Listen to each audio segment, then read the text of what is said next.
That's why we go raise on your income tax.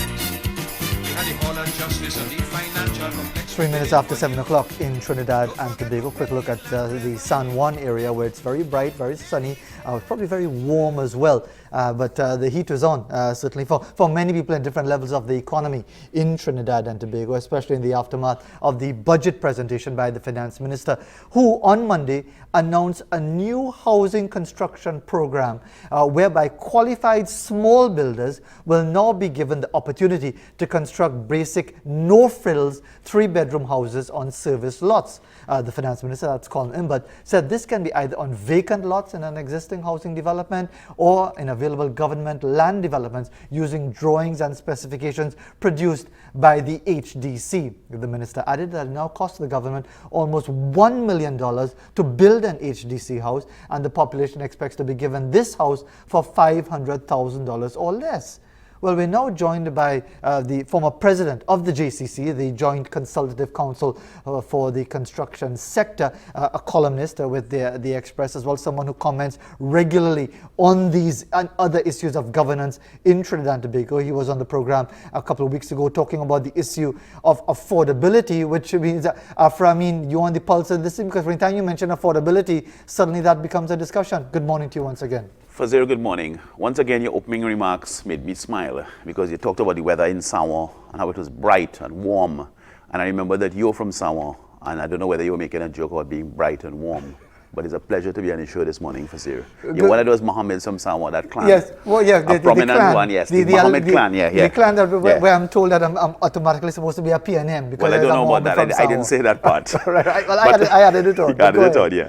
So, yeah, good morning and welcome, Fazeer. Thanks for inviting me, and welcome to the viewers who are listening, tuned in to us this morning. This issue about affordability is very important, and I'm extremely pleased that the Minister of Finance and his colleagues in Cabinet have supported the consistent calls for affordability in housing and have launched these new programs. So that's something I'd like to say that I'm very pleased with. So we have some new approaches being disclosed by the Minister, and this is an opportunity to discuss some of those new approaches. The first aspect of the new approach is that the Minister speaks about packages for small contractors, non-tendered packages that would be for qualified contractors, small-scale contractors doing between 5 to 10 houses to a maximum of $500,000 a house on lots that already exist in government housing areas, and building those houses to approved plans prepared by the HDC. So we ought to have a streamlined process for producing batches of houses, contractors getting contracts for 8 houses, 6 houses, 7 houses, and so on. And one hopes that those processes could be streamlined so that small contractors can participate. Of course, the burning issue in that, let's just talk about it from a contractor perspective. The burning issue in that is to make sure the contractors are paid and that they are paid on time. Because the big issue in people working for the government is that there's a lot of work available. Do you get paid on time, or do they stretch you out and cause you to have financial suffering? So that's the big issue where that is concerned. I would want there to be proper arrangements in place that the contractors participating in that level of the business are properly paid, because there's need for work at that level of the business, but there's also need for work that is paying. Another level that Minister Imbert mentioned was some sort of a village improvement program where there are more modest homes again being built for about $120,000 with a heavy participation in terms of sweat equity from the families that actually may have construction skills and can put together the homes. And I think the maximum there is $120,000. There was another program where someone having land and needing finance to start building a house could get up to $300,000 in a loan guaranteed by the government, which was also mentioned in the budget by Minister Imbert. And that $300,000 would be to construct a modest home on a piece of land you already owned. So those things are all to be applauded and congratulated. The issue, which I would return to, and I think it's the big issue, is the whole issue of what are we doing and why are we doing it? And the purpose of this public housing program is to provide for people who need housing, who can't do so on the open market, like myself or yourself. Right. And 85% of the people on the waiting list can only afford a rented home. And therefore, until and unless we are having a conversation about building new rented homes, we are still not having the conversation. So we need to be very clear with each other. While it is nice to know that there are these small packages, non-tendered, under $500,000, 5 to 10 homes, very good. $120,000 for the village improvement, $300,000 if you own your own land. That is all very neat. That is all very interesting, and that is to be welcomed. The fact is that poor people who cannot afford to buy are not part of that conversation. We need to shift as much as we congratulate the members of cabinet for making this turn and why should they putting be this and so on. congratulated for just saying things? They haven't done anything as yet. The track Fazeer. record Afra Raymond shows Fazeer, yeah. that we are very good at saying things. So why should they be congratulated for talking? It's the doing that they should be congratulated Exactly. for. This is why I started off by saying to you in relation to the $500,000 package that we need to be sure that there are proper arrangements in place to pay. Because the But that alone is a sticking point, yeah, Afra. I the mean, substantive, sure. No, it's fine. This is what we do. This is what we do. The point It's is fine. that is you come in to tell me, boy, we're going to do this, we're going to do that, we're going to put this thing in place, and you owe me from 10 years ago. Yes. You're telling me, but we're going to do this for the business sector, and you will pay me VAT for 20 years. Why must take you on? Yeah. You're just talking. The cash flow is really the problem here. And interestingly, because we can recognize that cash flow is the sticking point, the main sticking point we identified in relation to those parts of the program. Interestingly, one of the key measures that Minister Imbert put in place, he announced it on the 20th of September, and he returned to it in the budget on the 7th of October. One of the key issues that Minister Imbert mentioned was, in fact, the HDC housing bond. And it's a $1 billion bond, which they plan to issue and to raise money to finance housing, and I'll talk about that in a little while. And that bond that is being raised is being offered at a 4.5% tax-free rate of return. Now, 4.5% tax-free is a very handsome rate of return because the sorts of returns you get now from mutual funds and fixed deposits are extremely modest. It's also good because it also will be attractive because it's a government guaranteed bond. The HDC's accounts can't sustain issuing a bond. So the bond will have to have a guarantee from the Treasury. And I expect it to be oversubscribed. And what they plan to use that bond for is to take that money and use it to finance purchases of HDC homes. So in fact, there's something like about almost 11,000 homes that the HDC has built and distributed that they have been unable to sell because the title is not good. They would use those funds to buy some of those things and release those houses that are now rented into cash. That part is that that they're unable to sell because the title is not good. What does that mean? Well, the HDC has built, they have distributed 15,298 homes. In the 16 years I was researching, 10,860 of those homes, 71% of the homes, are in something called license to own, which is that you want to buy the home. You have every serious intention to buy that home. But we at the HGC are unable to offer you a proper title that will satisfy TTMF or Republic Bank or Royal Bank. Therefore, we want to do the transaction, we let you into occupation of the house, and it's called a license to own. And 90% of the money you pay goes towards your purchase price until we sort out our problem. But the size of the problem is such that 71% of what HGC has allocated and distributed is trapped in that category. And the only way for them to release that, which is what the bond is about, is to create an instrument, to create a pool of funds that is not Republic Bank's money, it's not Royal Bank's money, it's not FCB's money. It's the state's money, it's HGC's money, and to use those funds to fund you to get a mortgage to buy the place, and then we can put that cash into our accounts. So in fact, you're moving something from being a rental property to property that you actually sold. So that is the function of the HGC bond. My head's spinning a little bit already. Of course it is, yeah. Because it sounds so very complicated. Yes, it is, yeah. And so, okay, how do we disentangle it? Okay, is there... Again, because you have been doing the research, you've been monitoring these things very carefully, you've championed the cause of affordability, which I want to hear a bit more from you on that issue. But from what you heard in the budget, is there any, do you see an avenue for a disentanglement of all of these different issues that relate to those in the lower income levels actually being able to have access to a home via the housing program?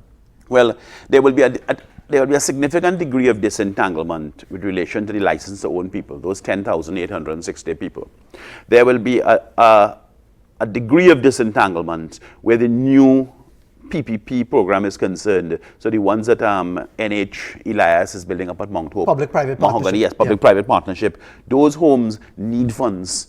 People need to be able to get mortgages to buy those. The same thing with the proposals that were before us recently for the Chinese housing, for the 5,000 homes. Those homes also needed mortgages. So there's a degree of release where that is concerned. Where the poorest people is concerned, the HDC bond is only speaking to purchases. So it's still not speaking to the rented market. And we need to have some sorts of approaches that address that. And until we get that, we would have been off target.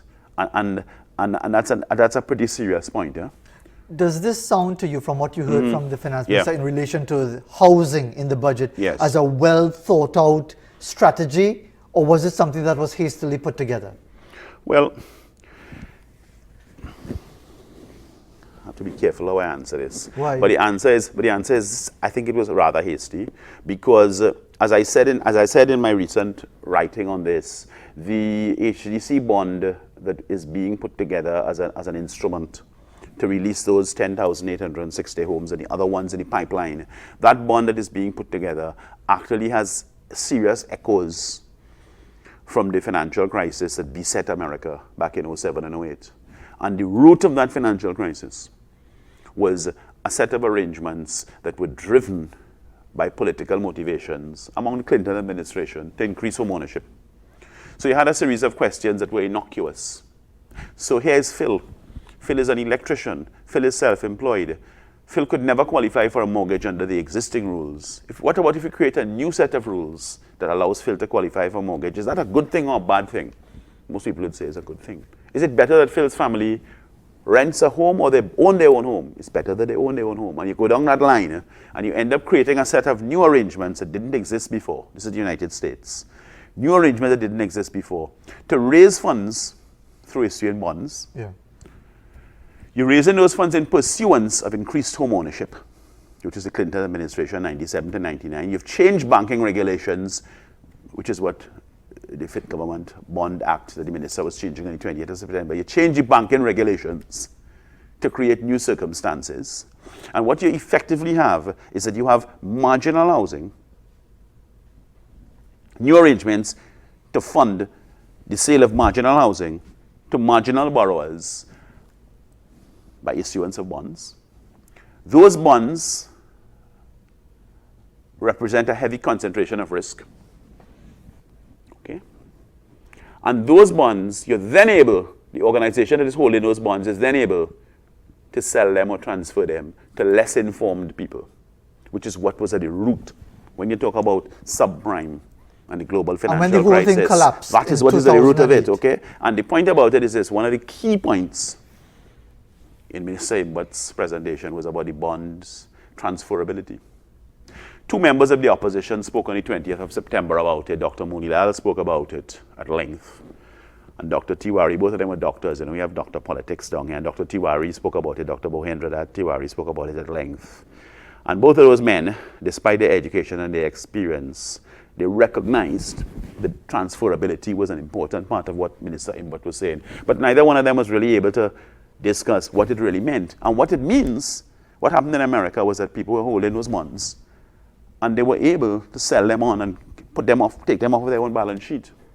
The point I'm making is that we are entering a series of arrangements. This is why I made the agreement with you that it was poorly thought out. We're entering a series of arrangements that are convenient to release this problem of the 10,860 people who have licensed these homes and are unable to buy. It will release the homes that Mr. Elias is building in Mahogany Court at Mount Hope. It will release the ones that we built by the Chinese. I have no doubt the Chinese contract is going to return. It will release those.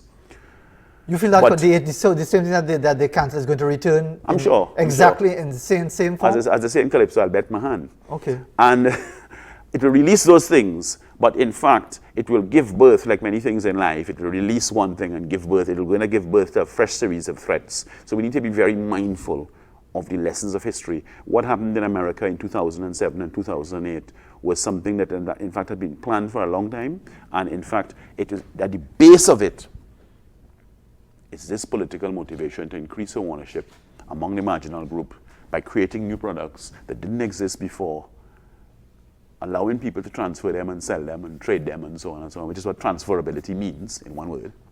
Okay, and you give birth to a series of perils. Have we learned the lessons from CL Financial, or are we in for another ride? So we need to be really put things in place. If a bank has those, let them keep it on their portfolio. Why are you allowing them to transfer it?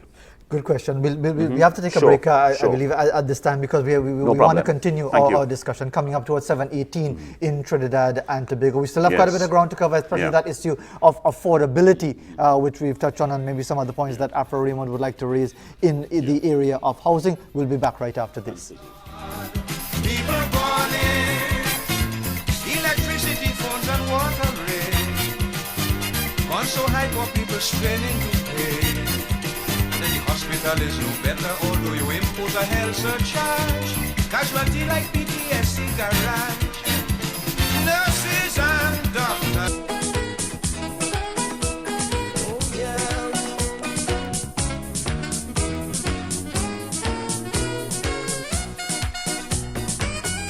7:22 in Trinidad and Tobago. See the difference when there's no school?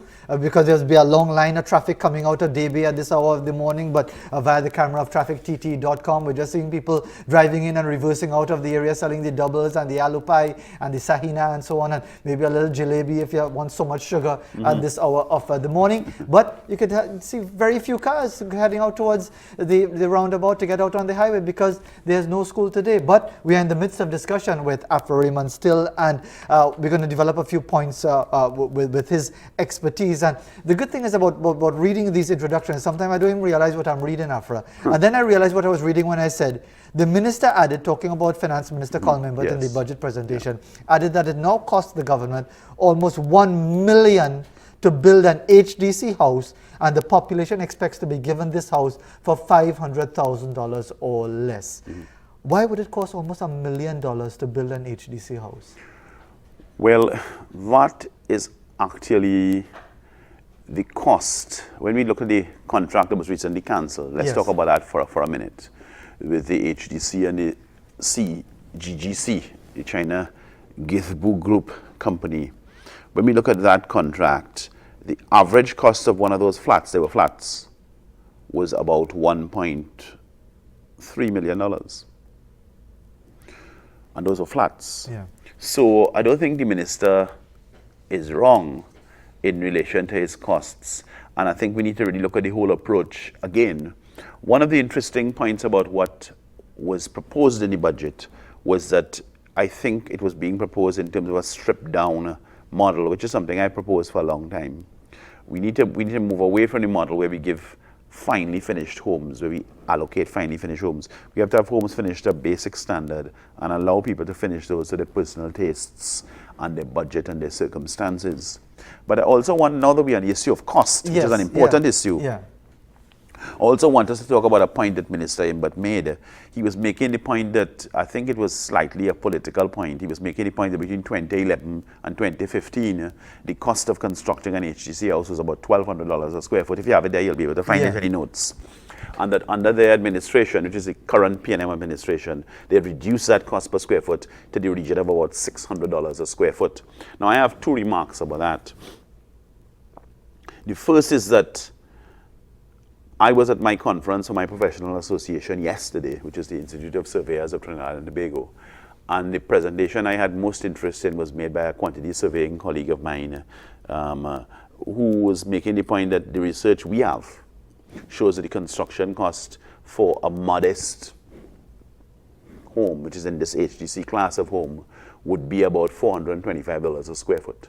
So the first remark in relation to what Minister Imbert was saying is that in fact our own research as professionals, which was disclosed at yesterday's conference taking place at the Trinidad Hilton, was that, as my colleague Clint Langton, Clint's research was showing that in fact we have a cost emerging from contractors in the industry of $425 a square foot, which is 25% less $600. Having already reduced, according to the government's claim, by 50% from 1,200 to 600, which is still I think it's 25% above what the research in the industry is showing. But then there's another, that's the first query. Right. And then there's another question that comes to mind. When one returns to that wretched HGC and CGGC contract, and I'm saying wretched deliberately, for those of you which, who are as you clear, say, is going to come back. And I think it's coming back, and I'm going to say it again, that wretched contract. That contract was $1,300 a square foot. So one has to pause now and hold one's chin and say, what exactly are we hearing here? So if it was bad, hold on, if it was bad in the bad old days, that we are doing it at $1,200 a square foot, how the France we could sign a contract for $1,300 a square foot on the 17th of May, 2019?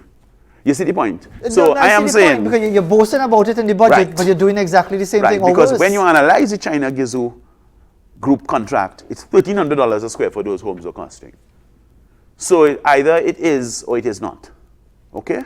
It can't be a fish and an egg. It's either a fish or an egg. So let's make our mind up what it is we're doing. Is a fish that lays eggs? Well, yeah, that's a whole other story. That could be the caviar.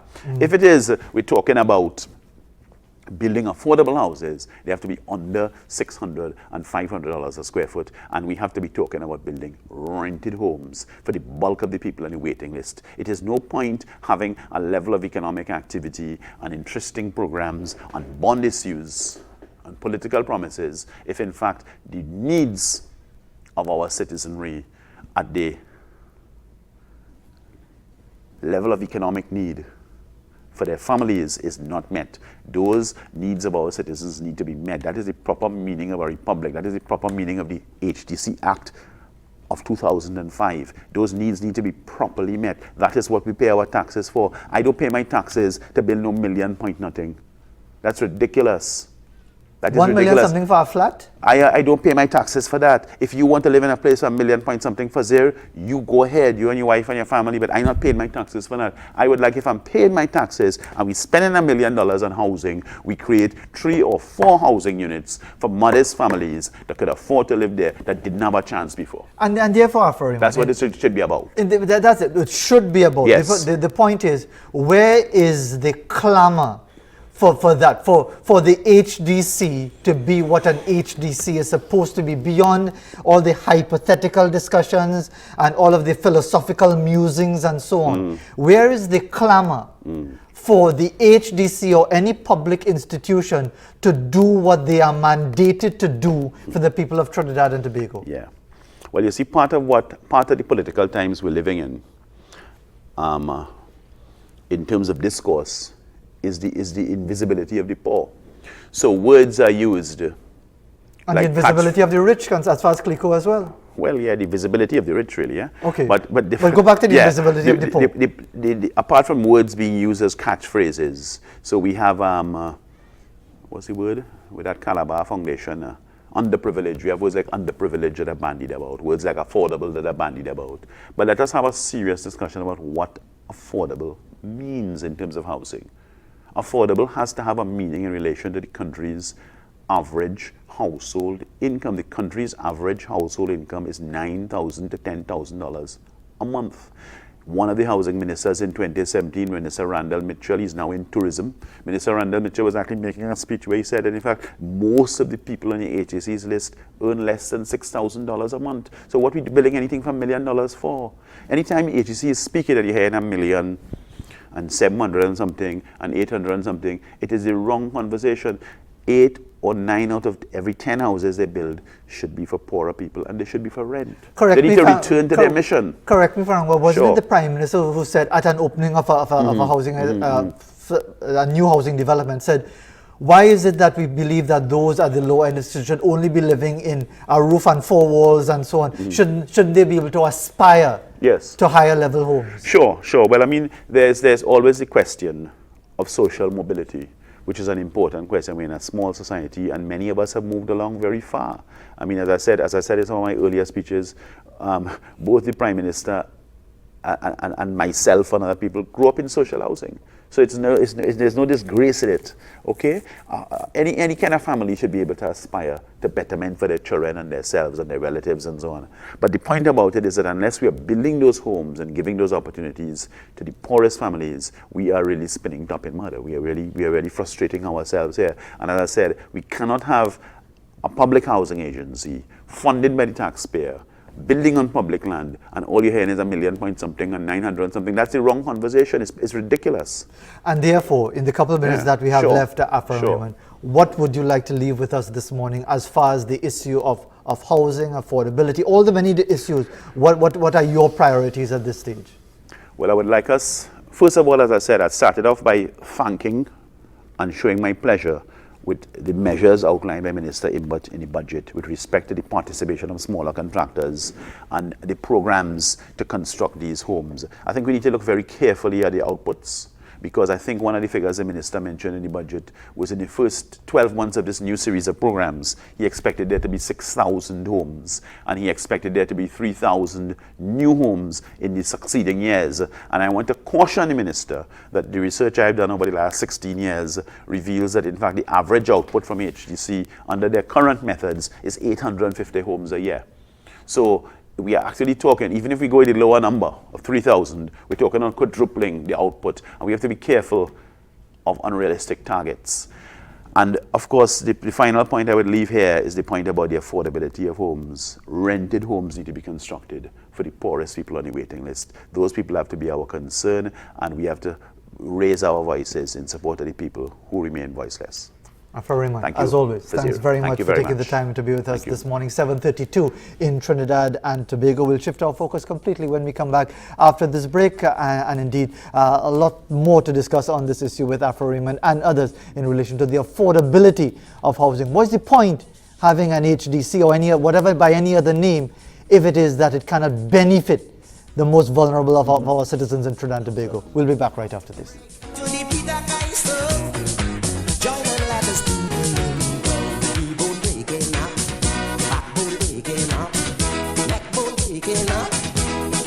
Breaking up, and we're breaking up.